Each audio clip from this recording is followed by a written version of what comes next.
సుబ్రహ్మణ్యుడు సరే కొడుకు కోరి కోరి కన్న కడుపు ఆవిడిది. ఎందుకంటే సుబ్రహ్మణ్యుడు నేను పార్వతీదేవి స్పర్శతో పుట్టనుగాక పుట్టనన్నాడు ఆయన. ఎందుకని? సనత్కుమారుడు ఆయన, మహాజ్ఞాని. ఆయన ఓసారి బొంత కుట్టుకుంటుంటే పరమేశ్వరుడు వెళ్ళి నీకు వరం ఇస్తానన్నాడు. ఆయన అన్నాడు, నువ్వు నాకు ఇచ్చేది నీకే ఇస్తాను, కోరుకో అన్నాడు.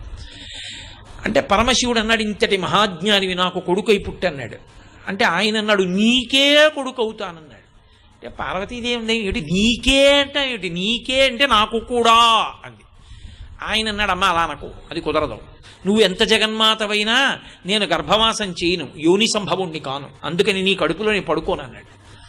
అదేమిట్రా నాయన, నీ వంటి వాడు నా కొడుకు కాకపోతే అలా అవ్వవలసిందే అందావిడ.